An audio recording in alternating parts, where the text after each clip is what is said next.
Nadie se había fijado hasta que yo me fijé, y entonces cuando uno se fija, ya ahí hay un issue que hay que resolver. En el data center ya había sistemas de incendio de sprinkle de agua. Eso había que removerlo de ahí, porque si en un caso de un incendio, eso se iba a disparar y eso podía dañar el data center. Eso fue un proyecto donde hubo que llamar, eso fue un proceso completo. A lo mejor cuando lleguemos a esa parte, pues yo les explique el ejemplo de lo que sucedió ahí y cómo resolvimos ese issue. Pero en ese caso lo que iban a llevar era un FM200 y realmente eso no hacía sentido tenerlo ahí. Todos estos detalles son detalles que hay que tomar en cuenta cuando estamos trabajando un data center o la planificación para el desarrollo de un proyecto como un data center. Eh, Eso en esas áreas. Fuera de esas áreas vamos a cubrir otros temas. Hay muchos temas que van a estar muy interesantes todos. Mira, la iluminación. La iluminación en un data center, aunque muchas personas la dejan pasar por desapercibido, es una área muy importante. Tienes que tener un data center bien iluminado. Cuando tú estés trabajando atrás de esos racks, tú tienes que ver muchas veces todos estos cables incómodos. Tú tienes que tener una visión clara y cómoda de cómo poder trabajar. A veces tus data centers le quieren poner una o dos lámparas, pero economizar lámparas porque no hace falta. ¿Y cómo no va a hacer falta? ¿Cómo vas a trabajar en el data center eventualmente cuando tengas que sentarte en él? Todas estas cosas hay que tomarlas en cuenta y hay que evaluarlas. Aparte de que, ¿qué tipo de lámpara vas a utilizar para el data center? Porque estas lámparas generan magnetismo, entonces tienes que utilizar lámparas que utilicen emisiones bajas de magnetismo para que no interfiera con los cables que vas a tener cruzando a lo mejor por escalerillas dentro del mismo data center. Muy probablemente, casi siempre en todos los data centers, los cables se tratan de llevar siempre por el piso, ya que se hizo el trabajo del raised floor y de las escalerillas. Pero uno nunca sabe, siempre hay cables que terminan viniendo por arriba. Cuando eso sucede, tienes que asegurarte de que esas lámparas no estén interfiriendo por la ruta donde van a pasar los cables para que no se les genere EMPs al cable y entonces genere electromagnetismo que pueda afectar la comunicación de ese cable y después no sepas cuál es el problema de que esa comunicación de ese cable siempre te está dando problemas. O sea, este tipo de cosas hay que tomarlas en cuenta. Desde cosas tan sencillas como esa de tomar en cuenta cuáles lámparas se van a tener. Eso lo vamos a discutir también y lo vamos a hacer un tema casi, no va a ser completo porque yo creo que ese tema lo vamos a unir con la parte de eléctrico, pero va a ser un tema muy interesante. Ok, otra área muy importante y muy interesante que debemos cubrir también va a ser eh, la planificación de estos racks donde van a ir tu network, tu backbone. Es muy importante porque muchos data centers se enfocan mucho en dónde van a ir los racks de los servidores, pero se les olvida que tiene que haber un área de telecomunicaciones, un área donde van a llegar tus T1, donde van a llegar tus switches, tu rack, tu backbone, para toda tu infraestructura, tu fibra, todo va a llegar ahí. Y esa área dentro del data center hay que coordinarla, o sea, y debe estar dentro del data center.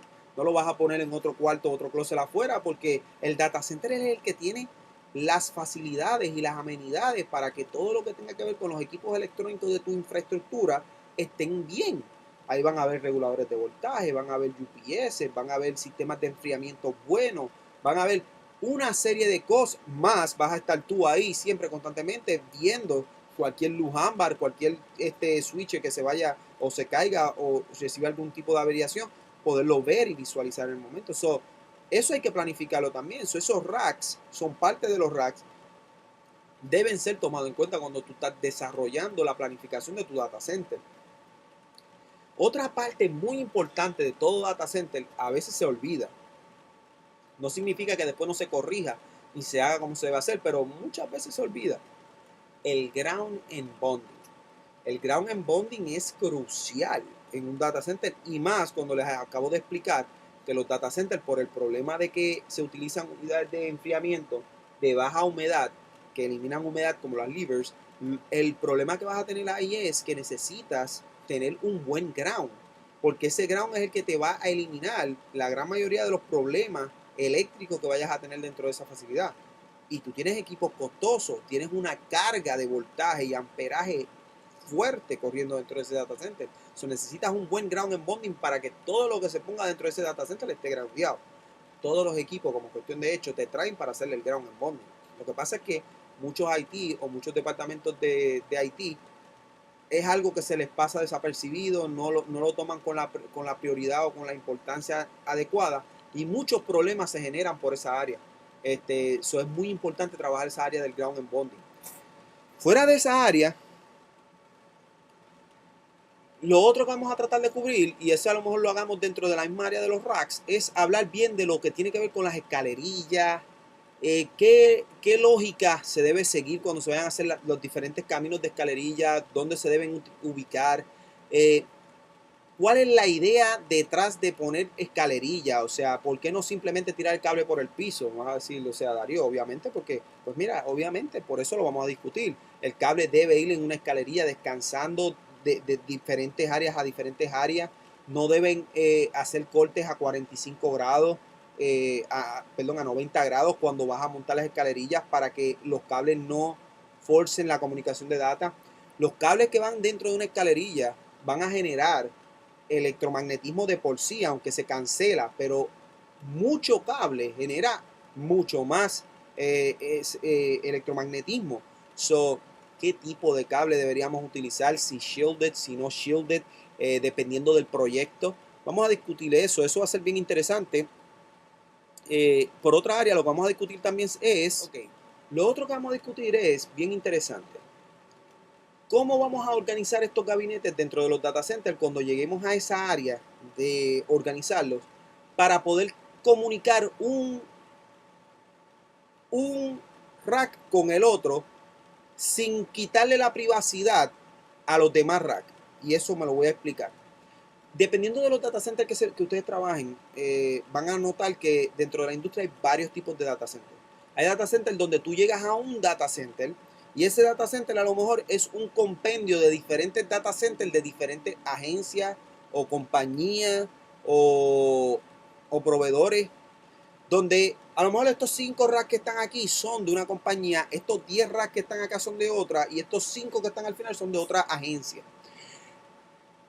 Esos racks entre sí muy probablemente se quieran comunicar. So, muchas de las tapas o accesos que se van a utilizar entre esos racks, pues a lo mejor se eliminen.